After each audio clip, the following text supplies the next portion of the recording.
Did OpenAI just get caught with their hand in the cookie jar or the training data cookie jar?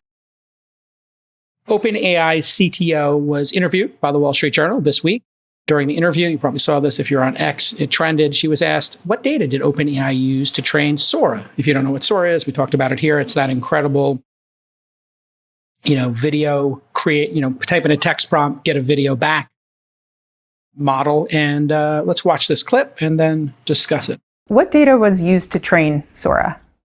We used publicly available data and licensed data. So videos on YouTube? I'm actually not sure about that. Okay. Videos from Facebook, Instagram? If they were publicly available, publicly available to use, there might be the data, but I'm not sure. Yeah. I'm not confident about it. Let me start with you, Chamath. What are your thoughts here? And just her not being super prepared there to answer a question, or is this a cookie jar situation? What do you think? I mean, you got to think the CTO of an organization whose job it is to build models based on training data knows where the training data is from. My interpretation of that answer is that she is hesitating because she doesn't want to make a statement against interest. Right. I want to show you guys something. Yeah. I had a friend of mine, somebody we all know, who's deep in the heart of this AI stuff. He came to my office and he showed me this one really interesting thing, which is when you launch ChatGPT and if you go into the microphone, but you say nothing, so you just wait a few seconds, turn on the microphone, wait a few seconds and turn it off. I'll just do it right now just to show you. It comes back and it says, thank you for watching, which is typically what it shows you when you auto watch a bunch of YouTube videos.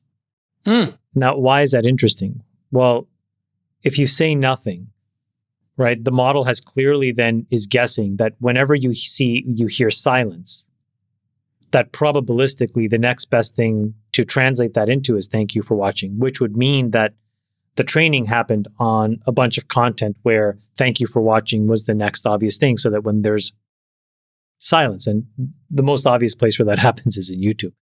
I don't know. I thought that was an interesting little thing that he pointed out to me. I don't know if anybody's actually explored this, but if it is true and Google decides they have an issue with it, that's not good for these folks. Friedberg, your thoughts? I think it's fine. I don't know why this is a controversial thing. Well, I mean, it's obvious she's kind of lying on camera. She definitely knows where the training data came from, and it feels like CYA. What YouTube is public, so what's wrong with watching YouTube to teach a model stuff? Well, you'd have to get a license to make a derivative work, as we've seen. OpenAI has been doing that. They're in a lawsuit right now with the New York Times, and they failed to negotiate their license. So I think the assumption is they're making a derivative work. They've licensed other people's data, right? Yeah, to get access to it that's not publicly available. You can go to YouTube Downloader and download all this data. You know what's crazy? I heard from someone at Google that under the terms of service, Google's not allowed to train on YouTube data. Remember, I made this point a couple of weeks ago about how important YouTube data is. I think there'd be this really ironic handicap that Google's done to itself, where anyone else can access and download and watch YouTube data to train models, but Google cannot. I don't know if there's any clarity on that, but it's a pretty crazy fact pattern. But yeah, YouTube's on the internet, and I feel like anything that's on the open internet should be watchable by these models. I don't consider training models to be generation of derivative work. That's my position. And that's a position that OpenAI is taking the other side of that position because they're going around licensing data. Sachs, any other thoughts here about this kerfuffle? Well, look, I kind of agree with both you and Friedberg. In terms of the part that I agree with Friedberg, I think that this issue is kind of more of the same of what we've been talking about for a while, which is clearly OpenAI trained its model on publicly available data that was available on the internet. I agree with Friedberg that fair use doctrine should be applied to that. I know that you have a different point of view on that, Jake. I don't know if we need to rehash that. I understand that you don't think fair use should apply. In any event, I think it's pretty clear that OpenAI trained Sora using available data on the internet, and that probably included YouTube. The part where I agree with you, Jake, is that I don't know if I would say that she's lying per se, but I think she's probably concerned that if she comes right out and answers the question as directly as she could, that it could be a problem for them in all these lawsuits that they're now facing. Again, I think that I would take the side in those lawsuits that fair use should be allowed, but I think that probably she is being careful here because they are facing so many lawsuits about this training data. It's going to be pretty clear, Chamath, I think, what the courts will decide here, which is whose opportunity is it to make a Sora in the world?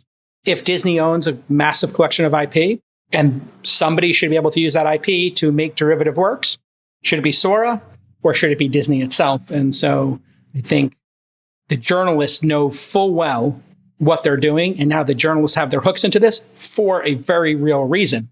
The journalists are also content creators. So now we're going to have this, two sides forming.